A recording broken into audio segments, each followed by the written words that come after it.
दशरथ नाम पड़ा महाराज का। अब दशरथ महाराज की 3 शादियां हुई हैं, कौशल्या, सुमित्रा और कैकेयी। अब बड़े बड़े बैठे तो मेरो मन लग रहा होगा। वैसे तो भक्त यहाँ पे सीधी ये कह देते हैं कौशल्या, सुमित्रा और कैकेयी के साथ शादी हो गई, जिनके द्वारा किसी पुत्र ने जन्म नहीं लिया। ये ग्रस्त कराया, खीर कटोरी लेकर के आया, 4 पुत्रों ने जन्म लिया। बस दशरथ महाराज की 3 शादियां कैसे हुई? कौशल देश के भानुमंत की बेटी थी जिसका नाम था कौशल्या। कौशल देश के रहने वाले थे। भानुमंत की लड़की थी जिसका नाम था कौशल्या। ध्यान देना, रामायण की कथा हर गांव में पाई जाती है और सबसे ज्यादा इंसान डरता है तो रामायण की कथा। भानुमंत की लड़की थी जिसका नाम था कौशल्या। महाराज दशरथ की जिस दिन शादी हो रही थी, जिस दिन बारात जा रही थी, उसी दिन रावण के पास आकाशवाणी हो गई कि राजा, जिस कौशल्या के साथ राजा दशरथ की शादी हो रही है, इसका पुत्र तेरा काल बनेगा। तो ज्यादा बारात जा रही, 22 दिनों रावण ने कौशल्या का अपहरण कर लिया। जिस दिन बारात पहुंची उसी दिन अपहरण कर लिया। और जब अपहरण हो गया होगा, बारात पहुंच जावे और पिटिया चली जाए तो वहां भी फिर बेइज्जती का काम है, बाप कहीं का नहीं रहेगा। तो भानुमंत ने आकर के दशरथ के पैर पकड़े और कहा, प्रभु मेरी छोटी बेटी हो रही है जिसका नाम है सुमित्रा, आप उसके साथ शादी कर लो जिससे मेरी बात बन जाए, बिगड़े नहीं। पहली शादी कौशल्या के साथ हो रही थी, मगर वो शादी उसके साथ होकर के सुमित्रा के साथ पहली शादी हुई। इधर रावण ने कुआरी कन्या समझ करके उसको मारा नहीं कि इसका पाप पड़ेगा, तो संदूक को बंद करके जल में बहा दिया। और धीरे धीरे संदूक कहाँ पहुंचो, एक महाराज की कुटिया पे महाराज ने कुटिया से हटे और संदूक को निकाला, कौशल्या को निकाल के अपने आश्रम पर रख दिया। झाड़ पहुंच कर रही है, कौशल्या जिंदा है, मरी नहीं है। अब जैसे ही वहां से बारात लेकर के आए, सुमित्रा के साथ विवाह करो, तो रास्तों में कौशल्या भी मिल गई है। तो महाराज ने दूसरी शादी उस कुटिया पर कौशल्या के साथ की है। देखना, पहला विवाह कौशल्या के साथ होना था और पहला हो गया सुमित्रा के साथ, दूसरा विवाह हो गया कौशल्या के साथ, तीसरा विवाह कैकेयी के साथ अपनी इच्छा से किया है महाराज ने। जो कश्मीर के राजा अष्टपति की बेटी थी जिसका नाम था कैकेयी।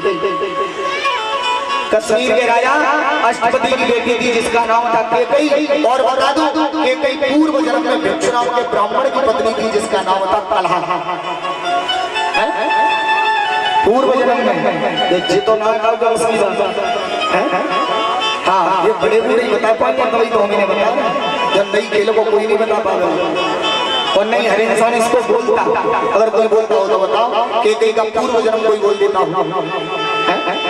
कैकेयी पूर्व जन्म में भिक्षु नाम के ब्राह्मण की पत्नी थी कलहा। और कलहा किसे कहते हैं? जो घर में कोई क्लेश करती रहे, हर समय लड़ाई दंगा है, उसे कलहा बोलते हैं। राजा परेशान है, भिक्षु नाम बोले अब नहीं रहूंगा, अब यहाँ नहीं रहूंगा, ये हर समय कोई क्लेश करती है। तो आधी रात के समय पर भिक्षु महाराज छोड़ के चले गए। अब इसे पति का भी गम, तो पति के गम में इसने जंगल में जाकर के आत्महत्या कर ली, फांसी लगा ली। तो फांसी या सर्प काट ले, या एक्सीडेंट हो जाए, या कोई जहर खा ले, तो ये अकाल मृत्यु में गिनती आती है। इनकी आत्माएं फड़फड़ाती रहती है, शांति नहीं मिलती। 4 वर्ष बीत जाने के बाद आत्माएं फड़फड़ाती रही। तब कश्मीर के राजा अष्टपति के यहाँ पर जन्म लिया जिसका नाम पड़ा है कैकेयी। कैकेयी से विवाह किया है तो अष्टपति ने यहाँ भी एक वचन ले लिया राजा दशरथ से कि महाराज शादी तब करूंगा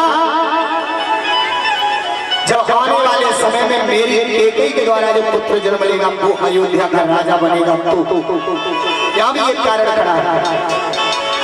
और राम ने भी वचन मैया कैकेयी से लिया था कि मैया मेरे लिए दो वरदान मांग लेना। तो कारण हर जगह अलग अलग है, संतों से कथा भरी हुई है। 3 शादियां महाराज की जब हुई है धीरे धीरे धीरे धीरे समय बीतता गया है, कभी कोई बात बुरी नहीं लगी राजा दशरथ को, कभी बात नहीं बुरी लगी। वैसे तो लोग ही कहते थे अरे कि निर्वंशी है निर्वंशी है, पर एक दिन की बात महाराज को बात दिल पर लगी। कौन से दिन? एक दिन शिकार खेलने के लिए गए थे और एक हिरण के पीछे पड़ गए, तो हिरण अचानक भागते भागते मनुष्य योनि में आ गया और कहने लगा, ए राजा तू मुझे मारे, तू मुझे नहीं मार सकता। और क्या महाराज को शंका हुई?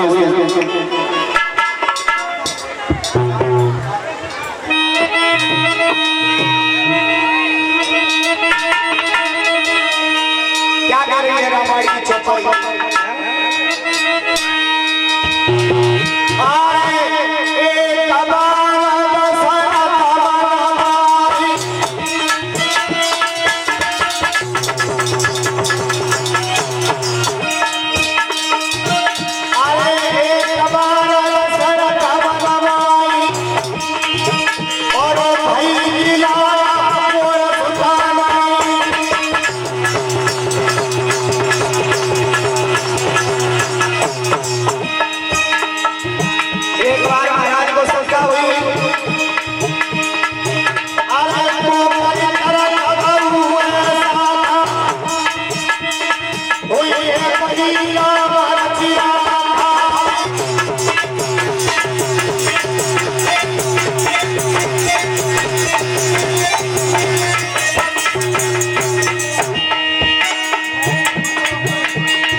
तेरी तो कोई औकात नहीं है,